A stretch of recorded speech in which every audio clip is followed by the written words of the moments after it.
a really good overview of all of the 12 signs. If there's nothing else you get from my work, it's the interrelationship between your higher and lower self, and then your ego and your connection with others as well. So, Aries is the first sign. It begins spring. The signs that begin the seasons are starters, they're initiators. They want to go from A to B as quickly as possible. So, Aries, Cancer, Libra, and Capricorn all have that in common. And they all can butt heads about who's going to take control. So, Aries being starting fire, run around with a bunch of matches. Don't get on your Aries person about start not finishing things. They're here to get us inspired. They're that coach that maybe throws the chair across the basketball court, but the team ends up winning the game.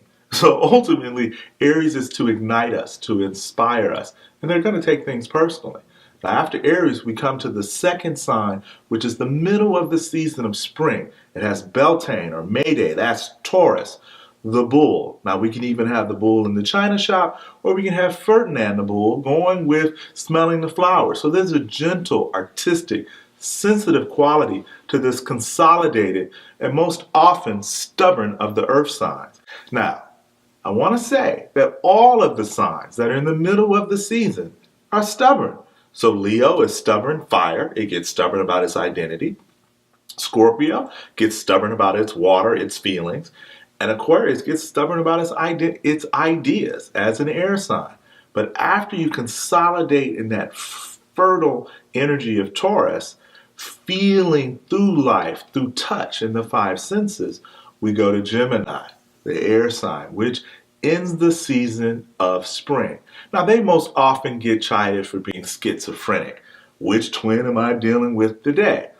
Well, all of the signs, when the seasons are changing, have a little bit, not a little bit, but duality attached to them. Gemini gets the most flack for it because air, they're adaptable or dual air. Air is already a dualistic element in the sense it thinks in what's right, what's wrong, what's true, what isn't. Just the facts, man.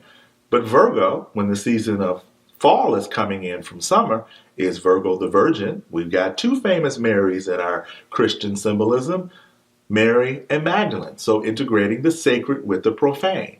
Then Sagittarius, when Thanksgiving is coming around, is a centaur, half human, half horse, divine and animal. And then Pisces are those two fish swimming in opposite directions at the time period of the spring thaw. So after Gemini, after they've gathered all the information they can gather, and all Geminis are closet journalists, who, what, why, when, where, how. No matter what your Gemini does for a living, there is a part of them that is constantly gathering information and trying to put it into some context in the physical, intellectual world. Some of my favorite male singers are Gemini because that twinness is that they're integrating the feminine soft side of themselves, like Prince, who wrote under a female pseudonym, or Maxwell, Brian McKnight, Bob Dylan, and then conversely, Gemini females don't take that feminine package for granted. There's a mind in there that really can separate and think like a dude. So after we go from fire to earth to air, we get Cancer. First sign of summer, water. This is the time period that we tend to go on vacations with our family, but Cancer is about the love and unity that is based on our family of origin. So if you want to know a Cancer person, you ask them about their early childhood. Food, because they rule the stomach. So it's about really that gut, that understanding people based on those unspoken words. And are they moody? Well, yes, but I prefer to say atmospheric. Then after Cancer, we are back in fire again. Now we're at Leo. So if you really learn to love yourself in Cancer and you got the familiar support there, then Leo says, I can take this out on the world stage because fire needs to be seen and appreciated. And whereas Aries is individual pride, Leo is task pride. And don't get it twisted. Pride means it's the hidden virtue of look what I've accomplished. Look how I've harnessed my energy and my instincts and my drives to produce something in the outer world. So Leo is the quintessential sign of self-expression, of being able to say, look at what I've brought to the world stage. Now, the shadow of Leo is well known. You can see it in any reality TV show. Petty drama. But after Leo full flowers, we go to Virgo. Virgo being an earth sign at the end of summer, the sign of harvest, Virgo is the precise, efficient sign. Are they a little bit nitpicky? Yes, but if you realize that no one is going to be your best cheerleader that gives you the best advice, or what I call the difference between blue-green and teal. And Virgo is trying to integrate their spirituality with the physical world. Give them a break because they're the hardest workers out of all 12. So the first 6 signs are where we're creating a personality. So after we get to the 7th sign of Libra, now we're in the area of integrating our ego with our soul, or our complete whole self developed in Virgo with our higher self. Libra being an initiating air sign of the upper division, its key phrase is I balance and we are. So don't get it twisted when Libras seem to be indecisive. In any way, they're taking things under advisement because they're the most neutral sign. They don't only see the other side of the argument, they attempt to see all perspectives. And Libra's here to initiate new forms of relationships. So after Libra, the coquettish, negotiating aspect of them gets deepened and crystallized in the sign of Scorpio, the sign of mid-fall. And Scorpio is the commitment. So if Libra is leading up and then the marriage, Scorpio is the marriage night. What happens? How do people get along over the long haul? So that's why Scorpio is interested in all forms of psychology, mythology, archaeology, anything that gets you to understand human behavior in the deepest context possible. And with Scorpio, they're also a water sign like Cancer, but the difference is that Cancer is looking for the unconditional love of the family.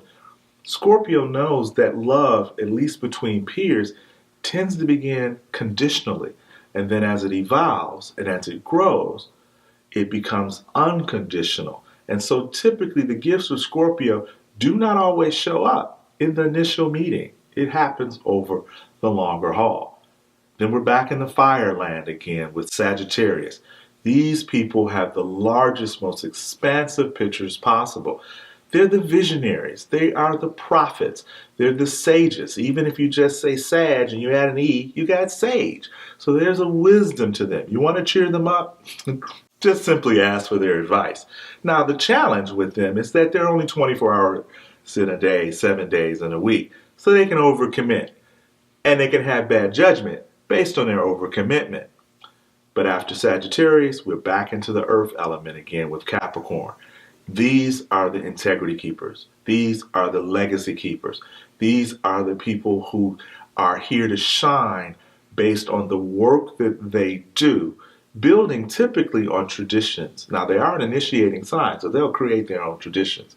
But there is an aspect of Capricorn that is very well aware of time and space.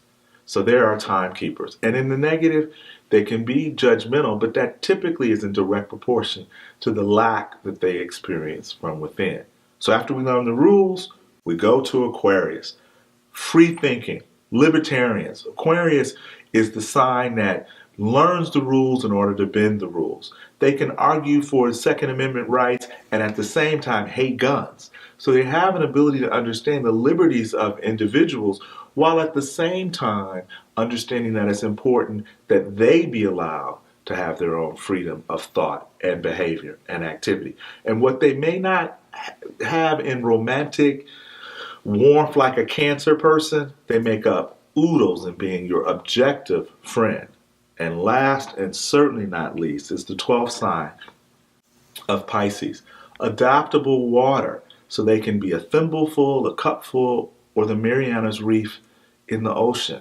So Pisces has this capacity to span the emotional buffet, and they're looking for absolute unconditional love, which anybody that knows, if you don't get it from your family in Cancer, if you get wounded from the partner and betrayed in Scorpio, then Pisces is where you try to find it in whatever your transcendental belief system may be, also known as God, also known as the Tao, or whatever you call that.